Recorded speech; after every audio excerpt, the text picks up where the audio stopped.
Waspada, COVID-19 dapat menyebabkan stroke. Kok bisa COVID menyebabkan stroke?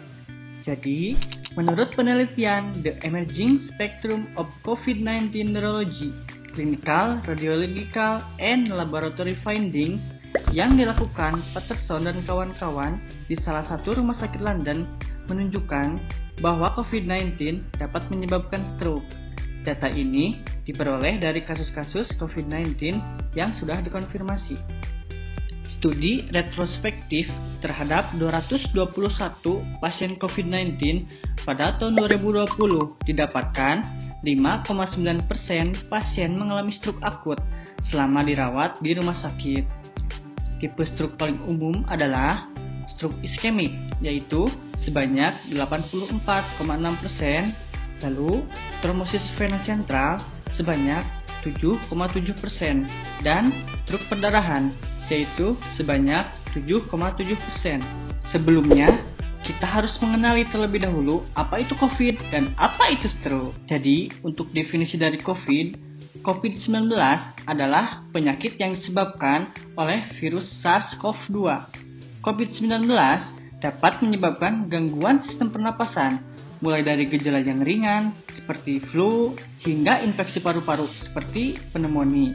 Lalu, untuk definisi stroke adalah suatu kondisi gangguan fungsi otak yang timbul mendadak akibat tersumbatnya aliran darah otak atau pecahnya pembuluh darah yang berlangsung lebih dari 24 jam. Bagaimana COVID dapat menyebabkan stroke?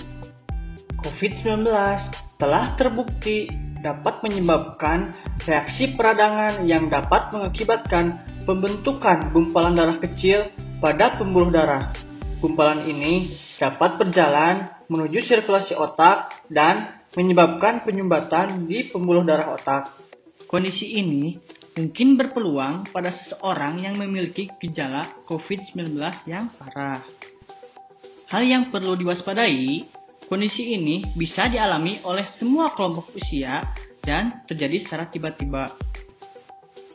Gejala yang harus diwaspadai seperti kelemahan atau kelumpuhan anggota gerak pada satu sisi tubuh, kurangnya sensasi pada anggota gerak di satu sisi tubuh, lemah pada satu sisi wajah, dan gangguan bicara.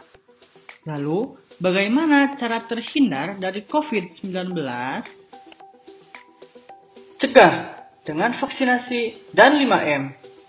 Pertama, mencuci tangan secara teratur dengan cuci tangan memakai sabun dan air mengalir selama 40-60 detik atau menggunakan cairan antiseptik berbasis alkohol atau bisa disebut dengan hand sanitizer minimal 20-30 detik.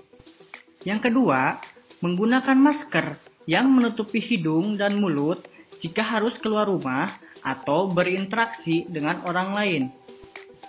Yang ketiga, menjaga jarak minimal 1 meter dengan orang lain untuk menghindari terkena droplet dari orang yang batuk ataupun bersin.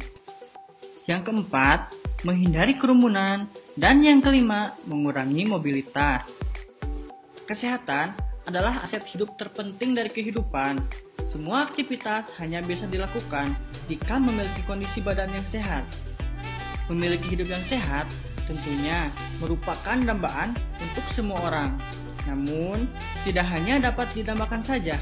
Penting bagi kita untuk mengusahakan gaya hidup yang sehat untuk mewujudkan hidup sehat. Hindari COVID, jauhkan stroke.